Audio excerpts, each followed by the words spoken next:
Écoutez Radio Laser sur le 95.9 FM et en DAB+. Bonjour à toutes et à tous sur Radio Laser 95.9 FM à la Cantorade. Et à la Cantorade, nous sommes contents de pouvoir parler d'un sport un peu méconnu qui s'appelle la boccia.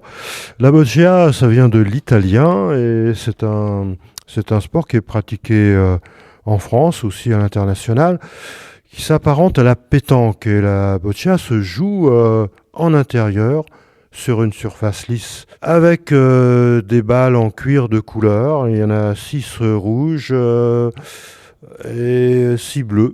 Et ce qu'on appelle un jack qui est blanc, c'est l'équivalent du cochonnet en pétanque classique. Le jeu est tout simple. C'est un sport en général en duel où le but est de marquer le plus de points que son adversaire. Ça se joue en général en 4 manches, mais tout à l'heure on va sûrement corriger ce que je raconte ou le modifier ou le compléter. La boccia peut se jouer en individuel aussi, et parfois en double et parfois en triplette. Et donc les origines, l'histoire de la boccia, eh bien, ça remonte à très loin et même à l'Antiquité. Le concept est très ancien chez les Grecs, chez les Romains. Ils utilisaient à cette époque-là des pierres, et puis après est arrivée aussi la pétanque. Ces jeux ont évolué progressivement avec le temps. Et donc la boccia, on dit bocce, je crois, en Italie, c'est ça, ouais. Ou le bowls au Royaume-Uni. Et donc nous avons deux invités. Tout d'abord Mireille. Bonjour. Mireille qui est une championne de la boccia. Et Jean-Claude. Bonjour à tous, Jean-Claude. Qui est son coach en quelque sorte. On peut dire ça ? Oui, on peut dire ça. Et donc Mireille qui pratique depuis plusieurs années la boccia. Depuis combien de temps, Mireille ? 6 ans. 6 ans, pas mal. Ça demande beaucoup de temps d'entraînement.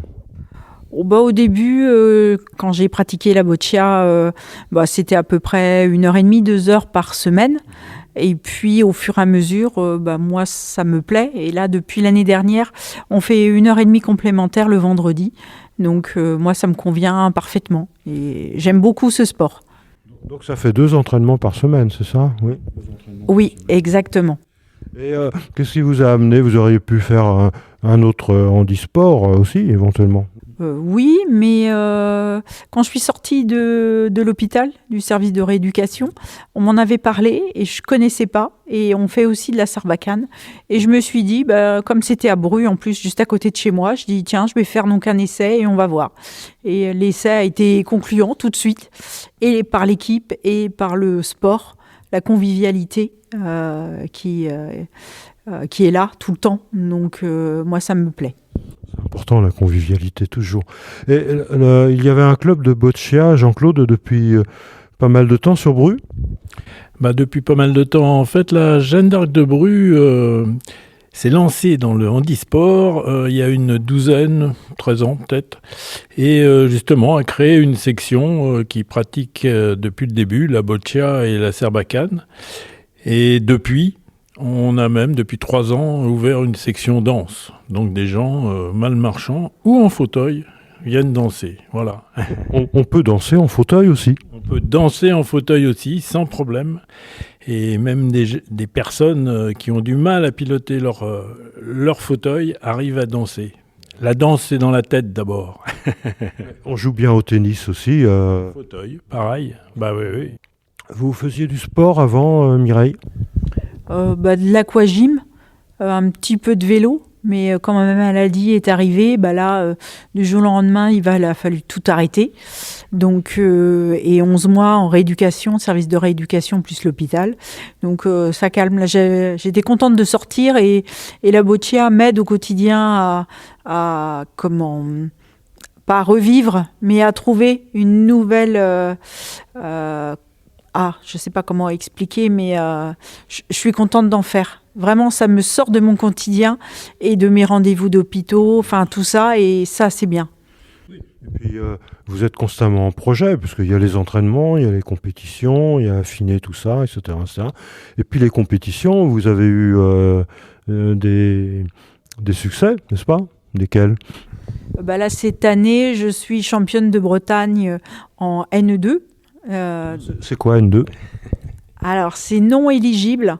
Il existe 4 catégories. En gros, il y a N1, N2, N3, N4. On est classifié en fonction de notre handicap.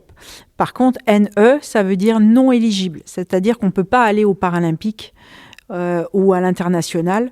Au contraire des BC, comme Aurélie Aubert. Eux, ils ont plus de handicap que nous. Donc, du coup, eux, ils peuvent y aller. AVC, ça veut dire avec des atteintes cérébrales, c'est ça? Non? Oui? Non? Je ne saurais dire exactement. Ce sont des personnes qui sont plus en difficulté que Mireille. Et finalement, ça s'est développé au niveau international avec ces catégories-là, 4 autres catégories que les nôtres, quoi. Voilà. Donc on rappelle que Valérie Aubert était championne olympique en 2024, c'est ça, hein? Alors, c'est Aurélie Aubert. J'ai dit Aurélie? Oui? Non, t'as pas dit Aurélie. Ah bon? Excuse-moi. Ah bon. D'accord, mes excuses. Et du coup, on fera sa connaissance le 26, 27 et 28 parce que normalement, elle sera là lors du championnat de France. On est très fiers parce que voilà, c'est quand même la championne de France, la championne olympique. Et en plus, je crois qu'au mois d'octobre ou novembre, elle a gagné le titre européen aussi. Donc, bravo à elle. Donc on rappelle que le 26 et le 26, 27, 28, il y a les championnats de France pour la première fois dans l'Ouest, je crois, de boccia, c'est ça? Oui? C'est pas tout à fait la première fois parce que c'est moi qui vous ai induit en erreur. On m'a dit qu'en 2013, je crois, c'était à Brest la première fois. Mais on avait Brest, c'est à l'Ouest, c'est vrai. Voilà, mais on est très heureux d'accueillir ce championnat de France. Et si on veut en dire un petit mot, donc c'est la Jeanne d'Arc de Bru qui l'organise, mais pas tout seul. On l'organise avec le club de Rennes, le Handisport Rennes Club et le comité départemental donc d'Ille-et-Vilaine, Handisport. Et donc, avec ces 3 organismes, on a pu organiser, enfin, c'est pas encore fait, il y a encore un petit peu de travail, mais on y est depuis un peu plus d'1 an. Et voilà, on a fait... Le souhait, c'est que vraiment les sportifs et les accompagnants soient heureux pendant cette compétition. Voilà. Donc, ça demande du travail, hein. Vous êtes là-dessus depuis pas mal de temps, Jean-Claude, pour préparer ça. Un petit peu plus d'1 an, mais on est en bonne voie, il n'y a pas de souci, ça va très bien se passer. Donc ça se passe au centre sportif de Kerlan, je crois. Oui, au centre sportif, les gymnases, les complexes sportifs de Kerlan, donc sur la ville de Bru, sur le site un petit peu universitaire qui s'est ouvert depuis aux entreprises. Et donc, on est très bien accueillis, on a beaucoup de surface. Et voilà, c'est ce que je disais, on va pouvoir accueillir. Alors, moi, j'ai fait une petite introduction comme ça. Peut-être que vous allez nous préciser déjà, je crois que n'importe qui peut faire maintenant de la boccia. Je crois que vous avez ouvert une section boccia pour tous, non? Oui? Oui, alors ça, c'est-à-dire c'est tout nouveau, c'est en cours. C'est en cours. Si vous voulez, ce qu'il faut imaginer, c'est que la boccia, la serbacane, ce qu'on pratique donc couramment chez nous, n'est pratiqué que dans le cadre de l'handisport, c'est-à-dire la personne en situation de handicap physique. Et donc, ces personnes-là n'ont pas la chance, ne peuvent pas jouer avec tout un chacun dans un club civil, puisque ça n'existe pas. Donc, la Jeanne d'Arc de Bru fait l'inverse, c'est-à-dire que nous accueillons les valides, tous les handicaps, et on veut créer cette inclusion finalement que tout le monde réclame et qu'il est si difficile de concrétiser. Et c'est notre grand objectif, j'allais dire après les championnats de France. Oui, c'est un bel objectif. Alors, ça demande des capacités particulières pour jouer à la boccia. Il faut pouvoir lancer, il faut pouvoir aussi au niveau oculaire. Est-ce que l'oreille aussi est importante? Je ne sais pas. Quels sont les sens qui sont importants?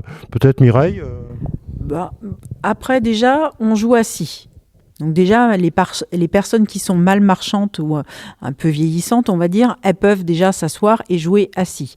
Donc ce qui est un avantage. Et puis après, il faut de la force un petit peu dans les bras, mais autrement, il n'y a aucune particularité physique. Bon, bah forcément, il faut de la vue, puisqu'il faut lancer les balles, mais je veux dire, n'importe qui peut jouer. Et puis après, les BC1, BC3, pardon.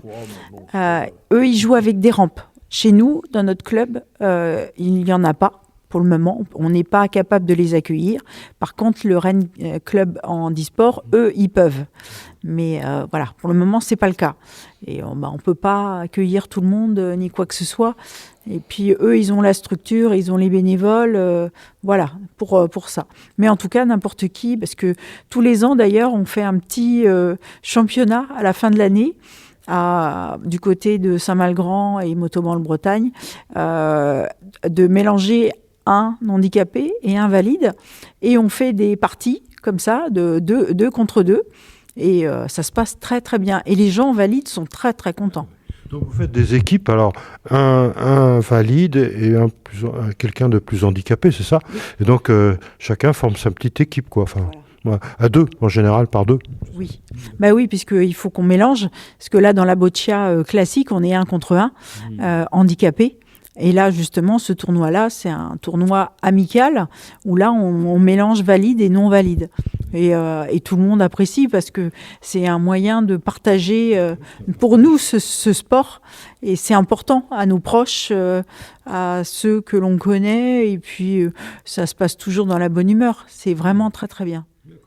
Alors, expliquez-nous un tout petit peu. Déjà, une balle, ça pèse lourd. Un match, ça dure, je ne sais pas si on dit match, ça dure combien de temps? Jean-Claude, peut-être?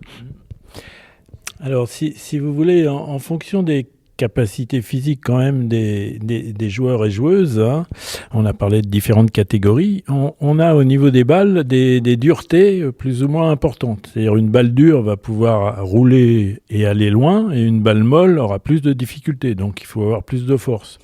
Elles pèseront toujours le même poids? Alors exactement, elles pèseront toujours le même poids, 285 grammes plus ou moins 15 grammes, et auront toujours la même dimension. On a des gabarits qu'on va tester d'ailleurs à chaque fois. À chaque match, on vérifie que les balles sont toujours conformes à cette norme, quoi. Et donc la durée d'un match, alors c'est pas une durée, vous nous avez dit avec justesse qu'il y avait 4 manches. Donc chaque joueur jouera 2 fois le jack, le cochonnet, 2 fois chacun, ça fera 4 manches. Et en fait, sur chaque manche, le temps est chronométré, le temps de jeu quand même, le temps de jeu. C'est-à-dire chaque joueur a, suivant les catégories, en gros 3-4 minutes pour lancer ses 6 balles. Donc on a des assistants arbitres qui sont là pour chronométrer les joueurs. C'est très codé, très classifié. Oui, c'est impressionnant. Si on dépasse le temps, on est pénalisé, peut-être? Oui, l'arbitre prévient. Plus qu'une minute ou plus que 30 secondes. Et puis voilà, après on se précipite pour jouer parce qu'on ne veut pas les garder dans le panier. Et une partie, donc, c'est 30 minutes à peu près en moyenne. Au championnat de France, les matchs sont programmés un match. On aura 8 matchs dans la salle. 8 rencontres vont se dérouler en même temps. J'en profite en même temps pour vous inviter à venir, puisque il y a des tribunes, c'est fait pour ça. Oui, vous êtes les bienvenus, bien sûr. Voilà. Et donc, il y aura 8 matchs en même temps et on programme ça toutes les 45 minutes. C'est-à-dire, toutes les 45 minutes, vous avez 8 multiplié par 2, 16 joueurs qui rentrent sur le terrain et qui vont faire leur rencontre. Voilà. Mireille, c'est fatigant? Oui. Pour moi, ça va être la première fois que je suis sélectionnée au championnat de France. Donc, je ne me rends pas bien compte. Mais déjà, sur toute une journée, c'est déjà fatigant. Donc là, 2 jours et demi, voilà. Je pense que oui, il va falloir un temps de repos. Et puis, essayer d'aller le plus loin possible. On va essayer, en tout cas. On va représenter la Jeanne d'Arc de Bru et notre club le plus fièrement possible. moi et puis donc Melaine, puisque on a notre jeune Melaine qui a 16 ans. Et, Qui est une de vos championnes, c'est ça? non, Qui était un champion. un champion. Oh, excusez-moi, oh là là là là là là. Il vient de Redon et du coup, il a 16 ans. Et ça fait plusieurs années déjà qu'il joue donc avec nous. Et là, lui, il est qualifié en NE3. Et puis, normalement, il n'est pas Nous, N3, c'est... non éligible. Et 3, c'est sa catégorie. C'est-à-dire qu'il est en fauteuil, mais il peut se lever, il peut ramasser les balles par terre. Contrairement à moi qui suis en fauteuil, je ne peux pas faire. C'est pour ça qu'on est chacun classifié dans notre catégorie. Et au club de Bru, vous êtes nombreux? Alors, pour cette saison, en boccia Serbacane, si vous voulez, on est plus de 20-25. Et en danse, c'est la même chose, 20-25. Vous avez une proportion dames et messieurs pareille? Équilibré, enfin, il y a peut-être un tout petit peu moins de féminines, mais on compte pas, nous. On prend pas la parité, on prend les personnes qui souhaitent jouer. Voilà, c'est ça. On n'est pas comme dans la politique. Hein. Je suis d'accord. Autre aspect également, donc vous avez dit que tout le monde peut jouer, donc vous allez ouvrir un club, la Boccia pour tous, et on en parlait en aparté tout à l'heure avec Mireille et avec Jean-Claude. Vous êtes très fiers, bien sûr, d'organiser les championnats de France à ce niveau-là, quoi. Et donc, même quand on peut avoir comme la championne olympique qui avait eu finalement à sa naissance un manque d'oxygène, parce que parfois le manque d'oxygène, ça peut jouer sur la vue, pour beaucoup d'ailleurs. Dans beaucoup de cas, ça joue au niveau de l'air du cerveau qui détecte la vue, mais parfois ça peut agir à d'autres niveaux. Et donc, notre championne olympique avait eu ça, donc elle était dans une atteinte relativement importante, hein, c'est ça. Et vous disiez qu'au niveau psychologique, ça vous aide beaucoup parce que vous avez toujours des projets et de toute façon, le sport, c'est bon pour la santé. Oui. C'est clair. Et puis, ça nous pousse vers l'avant. Ça nous motive. Et puis, on se motive les uns et les autres, malgré que on soit malheureusement, mais c'est bien que 2 à être sélectionnés pour le championnat de France. On a tous nos coéquipiers qui sont derrière nous, à nous supporter, à être là pour nous entraîner, etc. Et ça, c'est formidable. Ça, c'est vraiment l'esprit d'équipe. Quand vous dites, Mireille, on n'est que deux pour le club de Bru. Pour le club. En fait, sans rentrer dans les règlements et les codes et tout, pour ce championnat de France donc de fin juin, la Bretagne avait un quota, en fonction de ses résultats précédents, de 8 joueurs. Pour toute la Bretagne, là. Les 4 départements bretons. Pour les 4 départements, on avait un quota de 8 joueurs. Et finalement, donc Mireille et Melaine sont deux de ces 8 joueurs, sachant qu'il y a 3 Rennais aussi. Donc l'Ille-et-Vilaine est très fière, puisqu'on est 5. 5 pour l'Ille-et-Vilaine, c'est pas mal. L'Ille-et-Vilaine, 5 pour l'Ille-et-Vilaine sur 8. Et en plus, on a même un repêché de Rennes. Parce que selon les inscriptions, il y en a qui viennent de très loin et qui ne veulent pas venir pour des raisons de fatigue et tout, d'organisation de voyage. Pour organiser, ça doit être du travail. Il faut pouvoir accueillir tous les participants, les accompagnateurs, les entraîneurs, etc. Ah oui, on a un vrai cahier des charges que la Fédé nous envoie. Si vous voulez, concrètement, actuellement, l'hébergement des sportifs ne nous incombe pas. Par contre, il nous incombe, et Mireille le sait très bien puisque c'est elle qui l'a fait, c'est faire la liste de tous les hôtels qui peuvent recevoir des personnes PMR qui ont des accueils le mieux possible pour les gens en fauteuil. Hein, mais ça, on va pas rentrer dans les détails, c'est pas très, très évident. Ah bon ? Parce que je croyais que maintenant c'était une obligation dans les hôtels, par exemple. Non ? Non, les hôtels disent chambre PMR, mais non, c'est chambre PMR pour les personnes qui peuvent se lever et se déplacer. C'est pas tout à fait Mobilité réduite, mais réduite, ça ne veut pas dire absence éventuelle de mobilité. On a besoin, comme moi, d'un lit médicalisé, d'infirmière, d'aide-soignant ou autre. Là, c'est plus compliqué. Et moi, dans ma liste, justement, j'ai mis certains lieux où ils pouvaient accueillir des lits médicalisés. C'était fait exprès. Parce que moi, je connais le problème à chaque fois qu'on se déplace ailleurs, justement pour les championnats, c'est moi qui cherche les logements. Donc, je comprends le problème et je me mets à la place des gens. Et voilà, ça me semblait très important de pouvoir le faire. Mais c'est pas facile. Ça doit être du travail, hein, chercher tout ça. Oui, je suis d'accord. Des appels aux hôtels qu'ils acceptent pas ou autre. Mais on a réussi. Après, on espère qu'il y aura le plus possible. On a à peu près... Il y a 98 sportifs. 98. On a eu les inscriptions tout récemment, 98 sportifs qui sont inscrits, donc il y a autant d'accompagnants, hein, donc autour de la compétition. Et dans ce fameux cahier des charges, même si on loge pas les personnes, Mireille vous en a quand même expliqué, on doit les nourrir. Donc il y a toute une restauration. Vous allez les nourrir sur place ici ? Sur place en plus, oui. On a la chance d'avoir de l'espace. Enfin, les gymnases de Kerlan donnent une sacrée surface et on va pouvoir avoir une salle de restauration. On va pouvoir avoir des terrains d'entraînement qu'on a rarement eu, je pense, à d'autres championnats de France. Enfin bref, on est très heureux. La ville de Bru vraiment nous a mis dans les meilleures conditions. Hein. D'ailleurs, elle a regoudronné tous les accès pour les fauteuils tout récemment. Hein, on est vraiment très très content. Sinon, dans le cahier des charges, oui, on a une petite trentaine d'officiels de la Fédé, d'arbitres. C'est quand même pas rien. Hein.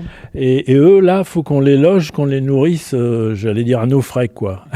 C'est à vos frais ? Oui, d'accord. Ça fait partie du... Alors, justement, il y a une fédération de la boccia au niveau français, oui, c'est ça, avec des adhérents, une licence, quelque chose comme ça, non ? Oui, en fait, alors je vais directement préciser, il y a 2 fédérations en France, 2 fédérations sportives. Pourquoi 2 ? Par rapport au handicap. Eh ben oui, mais les handicaps ne sont pas réunifiés. Non, enfin, chacun a ses particularités. Hein. La Fédé Handisport, c'est donc le handicap physique et sensoriel. Hein, les malvoyants, les malentendants. Et vous avez la Fédération du sport adapté, qui c'est l'histoire, hein, qui s'est créée pour les personnes en difficulté cognitive ou les personnes autistes ou les malades, les personnes qui ont des problèmes psychiques. Et donc, ces 2 fédérations, et même aux Jeux paralympiques, il y a très peu de participants de cette catégorie-là. C'est une bonne chose que ce soit 2 fédérations séparées ou pas, à votre avis ? Honnêtement, je n'en sais rien, mais nous, à Bru, on fait avec tous les valides et tous les handicaps, on est tous ensemble. Hein. C'est surtout ça qui... Qu'on se le dise. Je voudrais vous demander une petite précision, de même que quelqu'un qui fait du vélo par exemple, va faire de la musculation, une préparation physique. On va demander à Mireille, est-ce qu'il y a une préparation au niveau des bras, soulever des charges, faire des mouvements ? Est-ce que vous avez une préparation particulière pour vous entraîner, en quelque sorte, en amont de votre activité sportive effective ? Moi, personnellement, ça fait 2 ans que je fais de la musculation pour aider, parce que comme je ne marche pas, il faut que mes bras ils soient forts, entre guillemets. Et voilà, je fais ça, en plus des entraînements de boccia et de sarbacane. Mais après, je fais du vélo de rééducation. Donc, ça m'aide aussi beaucoup au niveau de mes jambes. Même si je ne contrôle pas, je sens. Et au moins, ça m'évite des spasmes et des douleurs, etc. Et je fais ça au quotidien. Et ça m'aide beaucoup. Et chaque sportif, suivant son handicap, va faire un entraînement spécifique suivant donc ses besoins. C'est à chacun de voir ses besoins et ce qu'il a besoin pour être performant. Là, on a un entraînement spécifique qu'on fait plutôt le vendredi plutôt que le mardi, où on accentue certains points pour tout faire pour nous améliorer. Quand on est en compétition, je suppose qu'on doit avoir un peu une accélération du rythme cardiaque, de la respiration. Comment on gère le stress, Mireille ? Il faut se mettre dans sa bulle. Là, c'est ce qu'on a vu. C'est quoi se mettre dans sa bulle, par exemple ? Mentalement, c'est créer une bulle tout autour de soi, ne pas s'occuper de l'adversaire, ne pas s'occuper que de son jeu. Et c'est pas forcément facile, mais on y travaille parce que ça, c'est important aussi lors des championnats. Et puis, il y a des fois où on craque. Et puis, il y a des fois où ça marche. Et puis, d'autres. Et puis, ça dépend de notre forme aussi, de notre fatigue. Ça dépend de beaucoup de choses. Mais c'est vrai que la gestion du stress est difficile. Justement. Là, on parlait de préparation physique. Est-ce que vous avez un préparateur mental ? Peut-être Jean-Claude ou quelqu'un d'autre, je ne sais pas. Non, on va pas jusque là, mais on essaye de gérer justement les journées de compétition. Hein.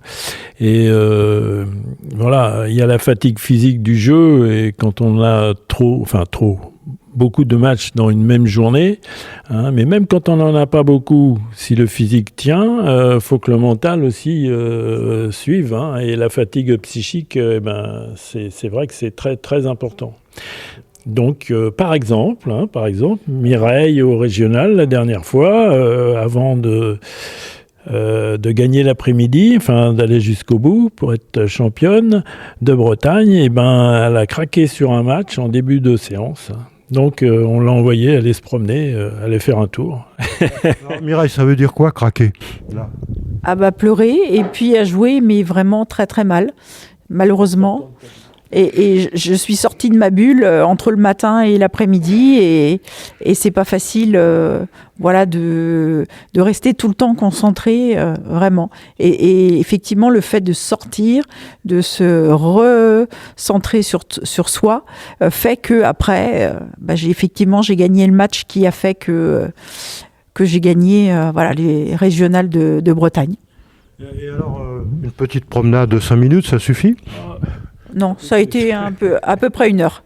Ah oui, quand même 1 heure. Hein. J'avais le temps entre les 2 matchs, et mon mari qui était là, il m'a dit non, tu vas aller te promener, tu vas aller prendre l'air, et puis voilà, et après j'étais plus concentrée sur moi, et puis ça s'est bien passé après, j'étais contente. Vous êtes vraiment une athlète, hein, Mireille, hein ?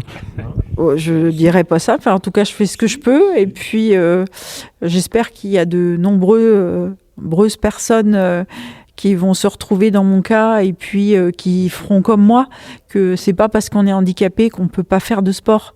Au contraire. Et le sport, ça nous permet de nous élever, un esprit de compétition qui est bien. Pour vraiment qui est sain aussi. Oui, tout à fait. Et c'est important dans notre quotidien, pour notre famille, pour nous, pour tout. Vraiment. Pour votre mari, pour vos enfants aussi, sûrement. Oui, c'est vrai. Ils ont l'exemple d'une maman ou d'une épouse qui se bat et qui réalise, qui fait des choses et qui vit. C'est vrai que dans le club, on a assez tous l'esprit de compétition. Et ça, c'est bien, parce qu'on s'élève les uns et les autres. Et ça, je trouve ça génial. Parce qu'on s'encourage, on se motive. Et ça, je trouve ça super important. Jean-Claude ? C'est vrai qu'on a évolué, c'est normal, hein, on est assez jeune comme club, hein, on a évolué au niveau de l'état d'esprit, de l'organisation. La boccia, la serbacane, c'est des sports individuels, il faut être dans sa bulle, ça c'est clair. Mais on est en train de modifier les entraînements pour que ça devienne un sport collectif. C'est-à-dire que maintenant, quand on s'entraîne sur la boccia, vous avez les 2 adversaires et le coach ou l'arbitre en face. Bref, on est à 3 et on discute tous les points, on partage tous les points.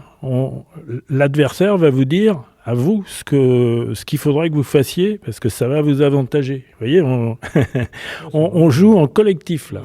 Mais parce que la stratégie en boccia, c'est un des éléments assez importants. Il suffit pas d'être...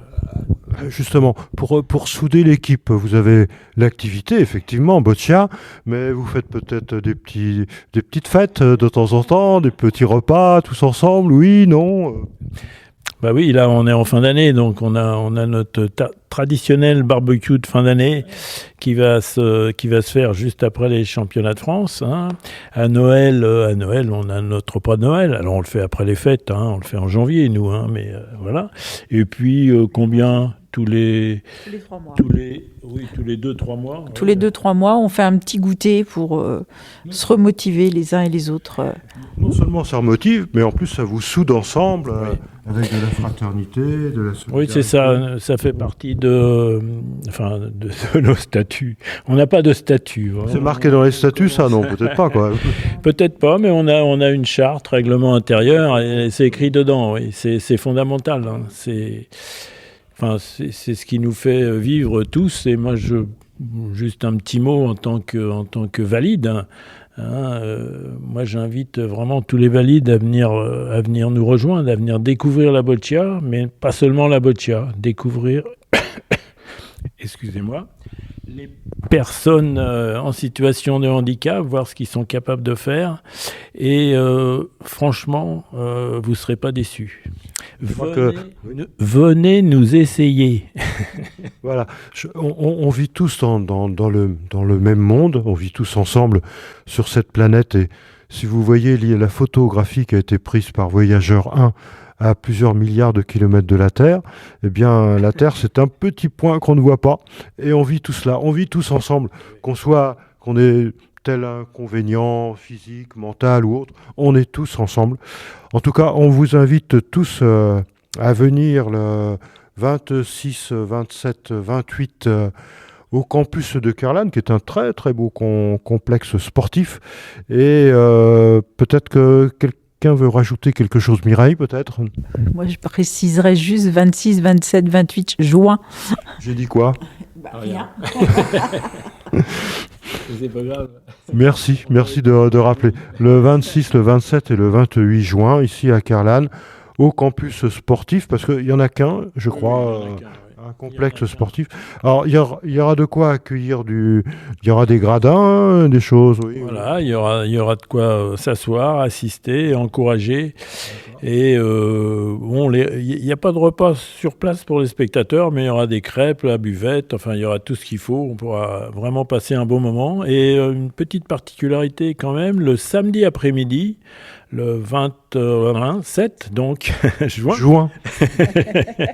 Le 27 juin, il y aura ce qu'on appelle un village handisport, c'est-à-dire que vous pourrez venir découvrir une dizaine de parasports, de sports olympiques ou pas, mais pratiqués par les personnes donc en situation de handicap physique. Il y aura notamment du cyclisme, du paracyclisme, du basket fauteuil, du volley assis, j'ai plus tout en tête. De la boccia, de l'athlétisme aussi pour les... Avec des démonstrations d'athlètes, c'est ça? Ouais. Avec des démonstrations, mais surtout, vous pourrez vous pourrez pratiquer.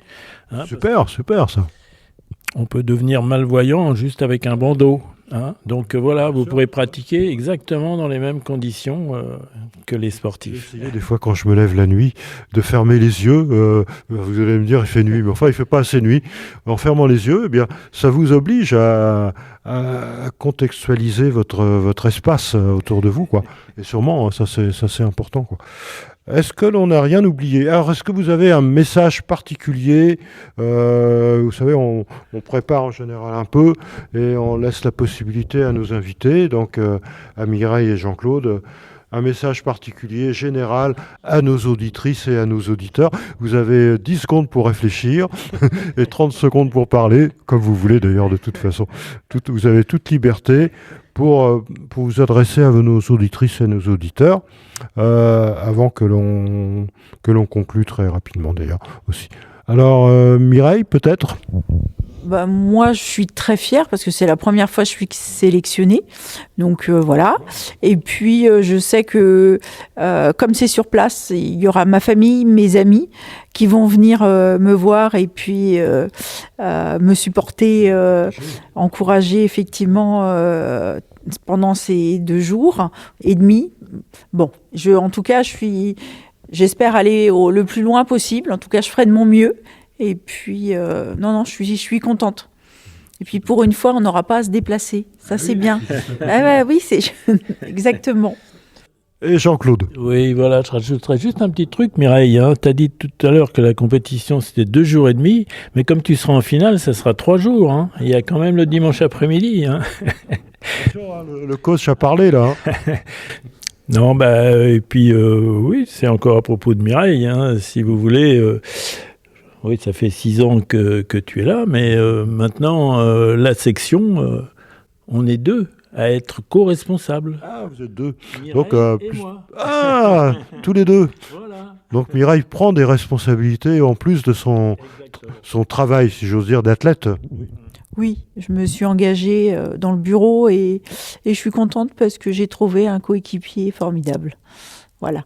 Vous avez l'air de bien échanger, dialoguer et puis bien coacher par Jean-Claude. Je crois que c'est important, effectivement, de bien dialoguer pour pouvoir être meilleur, toujours. Oui, vraiment, on n'est pas grand-chose tout seul. Il faut de la volonté, il faut tout ça, mais l'accompagnement, l'entourage, c'est nécessaire. Et c'est vraiment notre leitmotiv au niveau du groupe, de la section, quoi. En tout cas, on vous remercie pour ce bel interview, pour cette découverte, et on souhaite beaucoup de succès à Mireille. Merci beaucoup, et puis on va essayer d'aller le plus loin possible. Absolument. Faire de son mieux, toujours. Hein. Et merci beaucoup, Jean-Claude. Mais il n'y a pas de quoi, on vous remercie surtout. Voilà, donc la boccia, on vient de la découvrir, et puis c'est une possibilité de se découvrir aussi avec les autres, de convivialité, quelles que soient nos qualités et nos défauts. Quand je parle de nos qualités et nos défauts, c'est un tout, nos qualités physiques, mentales ou autres.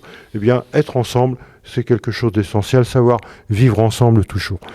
Et venez découvrir la boccia les 26, 27 et 28 juin 2026.